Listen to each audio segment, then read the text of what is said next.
Salut tout le monde, c'est toujours moi. Bon, maintenant je vais vous parler de, en gros, ce qu'on appelle le capitalisme pour ceux qui savent pas trop ou qui savent un peu et ceux qui connaissent pas. Et voilà. Donc voilà, je vous ai expliqué dans le précédente vidéo que j'étais diplômé en sciences économiques. Donc moi je dis pas, je prétends connaître tout, mais en économie, comme dirait la fine, qui peut me stopper? Ok. Donc le capitalisme est un système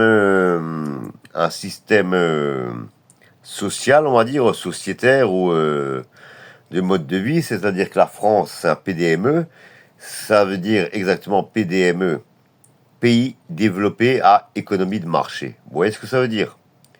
Donc c'est la loi de l'offre et de la demande. Par contre, il y a une différence entre capitalisme, libéralisme, communisme. Et moi, ce que moi je vais vous parler, c'est d'un homme qui s'appelait John Maynard Keynes. Voilà. Alors pour ceux qui ne le connaissent pas, c'est un économiste. Il a trouvé plusieurs théories qui se sont révélées en plus exactes vu qu'il est à l'origine, genre par exemple, la crise de 29, c'est grâce à lui qu'on s'en est sorti. Le plan Marshall, c'est aussi grâce à lui. Voilà. Et il a trouvé l'accélérateur keynésien, la théorie du rendement décroissant, que la demande crée l'offre. Et que l'offre ne crée pas la demande. Après, là, sur ce sujet, je vais y en revenir une autre fois. Parce que moi, depuis là, j'ai bien vécu et voilà. En fait, Keynes, c'est comment ça marche le système? C'est l'État-providence. Donc, opposition à l'État gendarme, l'État policier. Ce que nous subissons à peu près depuis environ au moins 2002, quoi. Depuis que Sarkozy était ministre de l'Intérieur. Parce qu'avant, je vous rappelle, Sarkozy, voilà, il n'était pas important en politique. On le voyait beaucoup à la télé. Il était très ambitieux.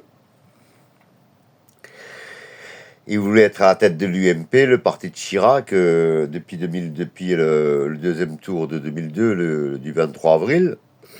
Donc voilà, donc déjà je veux dire, Chirac, dans le temps il fumait des clopes, à la fin il fumait plus là, il s'est fait endoctriner par des médecins qui ont dit que c'est mauvais pour la santé.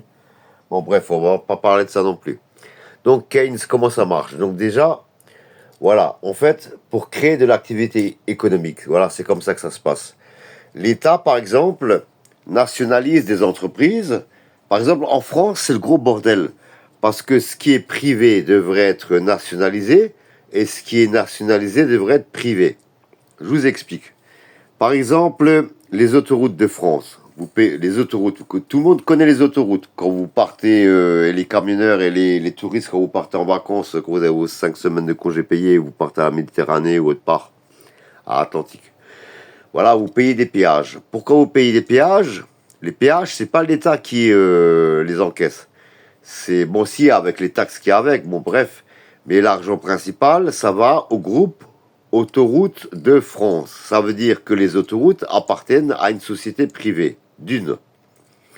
Donc déjà, moi je nationaliserai les autoroutes, ce qui permettra de supprimer la majorité des péages. Donc, par contre, ce qu'a les autoroutes, ça nécessite beaucoup d'entretien.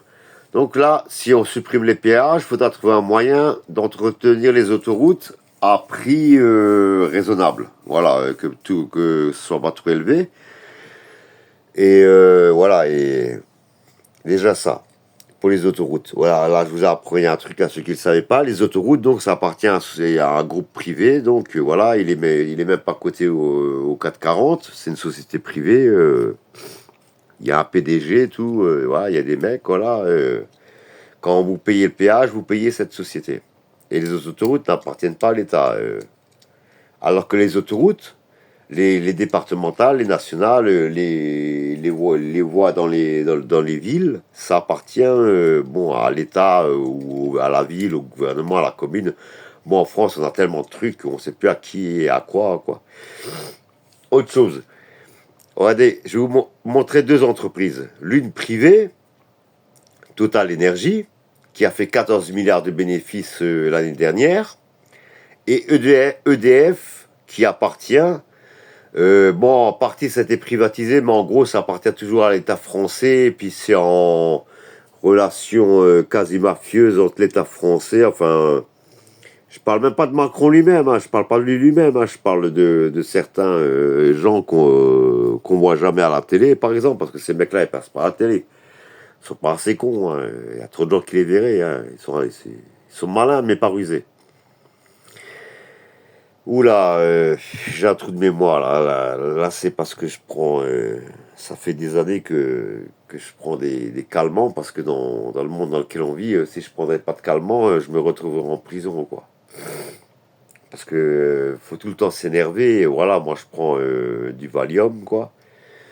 Voilà donc. Puis je sais pas pourquoi je vous dis ça. Je crois que je vais peut-être le couper. Non, je vais pas le couper parce que j'ai pas envie de me faire chier à faire un montage là. Il fait chaud, c'est les vacances, voilà. Donc j'aimerais dire, donc Keynes, après, le rendement décroissant. Ça, c'est la théorie qui prouve que, par exemple, vous avez 3 ouvriers sur un chantier. Si vous en rajoutez un quatrième, ça va augmenter la productivité. Un cinquième, encore plus. Un sixième, encore plus. Je parle de la productivité du chantier. C'est-à-dire le temps que met le chantier à être réalisé, l'efficacité des travaux accomplis. Donc déjà, il faut engager un bon architecte. Il faut avoir une bonne offre de marché, c'est-à-dire un truc rentable. Hein, voilà, pas un truc qui va vous ruiner. Un truc genre construire un building, par exemple. Parce que ce qu'on vous dit pas en France, on vous achète un terrain à construire. Bon, après, en France, ils font tellement de lois, ils font des lois pour tout. C'est une catastrophe. En Amérique et en Grande-Bretagne, ça n'existe pas, ça. Pourquoi les migrants ils veulent tous aller en Grande-Bretagne? Pourquoi?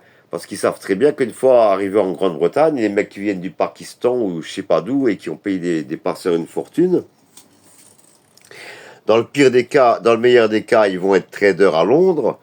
Dans le pire des cas, ils vont au moins vendre chips et poulets voilà, dans un snack. Voilà. Voilà. Donc l'accélérateur keynésien, vous rajoutez un sixième, un septième, ça augmente la productivité. Par contre, si vous en rajoutez un dixième, un onzième, un douzième, un treizième, un quatorzième, là, il y a baisse de la productivité. Pourquoi? Parce que Keynes a émis en théorie qu'ils vont se gêner dans le travail et donc ralentir les travaux.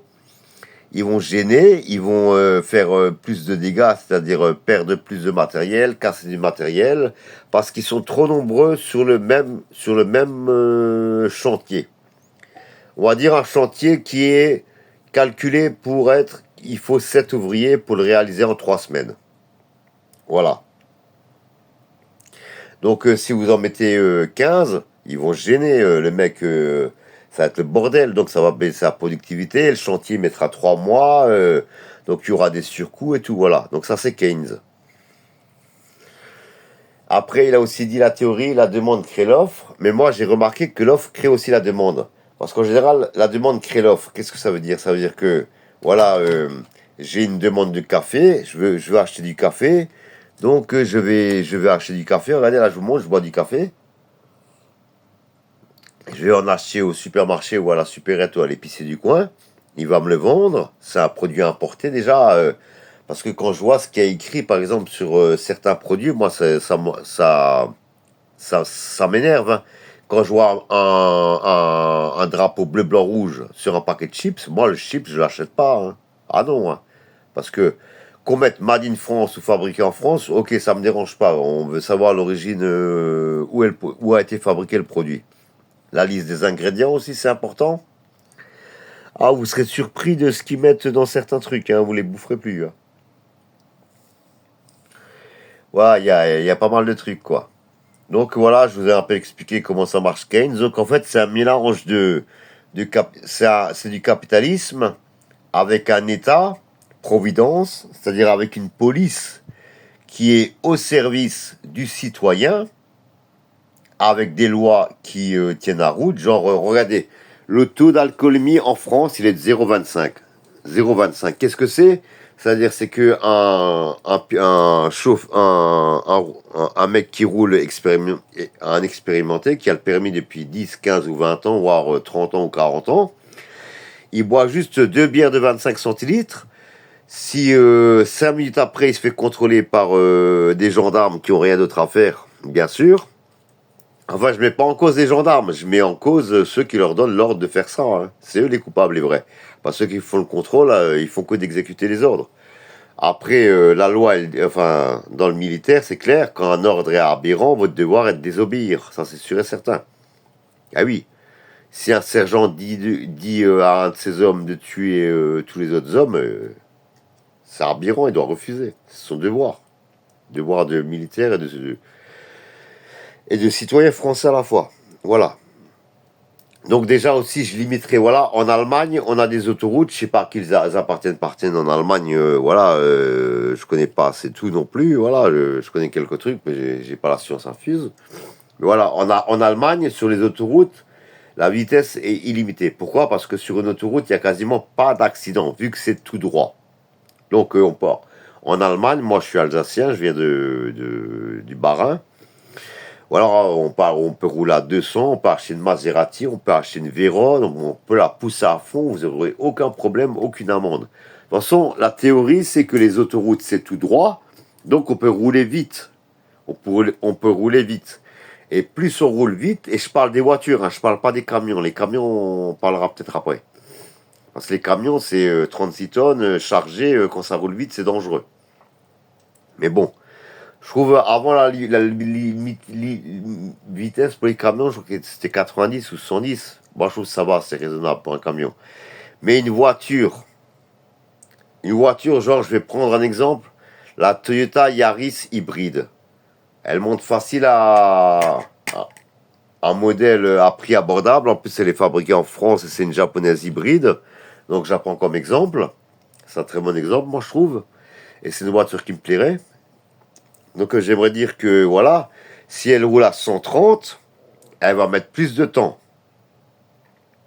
Donc plus elle met de temps, malgré qu'elle est hybride, vu que le trajet il va aller moins vite que si elle roulait à 160, elle va utiliser plus quand même de carburant parce que c'est une hybride, donc elle est électrique, mais aussi, si je me trompe pas, elle prend aussi du carburant comme vous appelez ça fossile. Voilà. Donc déjà, la limitation de vitesse à 130, c'est débile. En plus, vous risquez de perdre les points de votre permis. Donc ce qui va dire, c'est que le mec qui a quand même la bagnole et qui est obligé va quand même rouler sans le permis. Donc il va risquer après, s'il se fait choper, il risque non seulement l'annulation du permis et si c'est pas déjà fait, et la prison, quoi. Là, et je parle de prison ferme.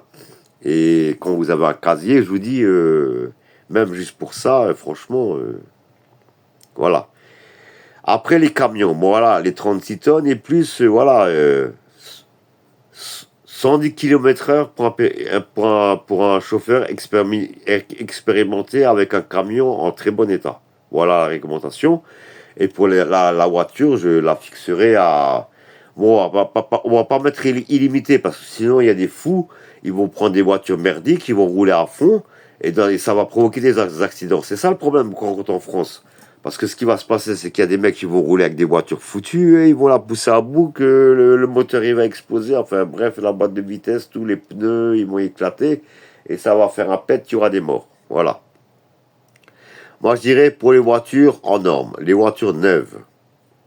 Déjà neuves ou d'occasion même. D'occasion récente, c'est-à-dire qu'ils ont 5, 10, 15 ou si elles ont plus que 5 ou 10 ou 15 ans, il faut qu'elle fasse un contrôle technique, mais qu'on vérifie vraiment qu'elle a toutes les normes de sécurité, que les freins ils freinent bien, que voilà que le moteur il est impec quoi. Il faut parce qu'il y a des gens ils aiment bien moi ma voiture préférée c'est bon la DeLorean bien sûr, fan de Retour vers le futur, mais c'est ma voiture préférée. C'est la Ford Scorpio. Elle a plus de 25 ans, voire 30 ans, mais j'aimerais en acquérir une. C'est une très belle voiture, c'est la première qui avait ordinateur de bord. Donc déjà dans mon programme, voilà, je limiterai la vitesse à 220 sur les autoroutes. Et sur certaines branches, on pourra pousser jusqu'à 270, voire 280 pour des voitures qui en ont la capacité. Je dis bien. Autrement, pour une voiture classique, voilà, ça sera 220. Voilà. Comme ça, on ira plus vite. Quand on est pressé, on arrive plus vite, on arrive plus tôt au boulot. Donc on est plus positif, ça fait de la croissance. Tout ça, c'est des facteurs ou des vecteurs qui font de la croissance d'une manière, je dirais, indirecte. Voilà. Donc déjà ça. Voilà, je vais arrêter là, ça fait 15 minutes que je pose, que je cause. Je vais arrêter là parce que après j'ai des trucs à faire, donc je vais arrêter la vidéo. Ah, ciao tout le monde, à la prochaine.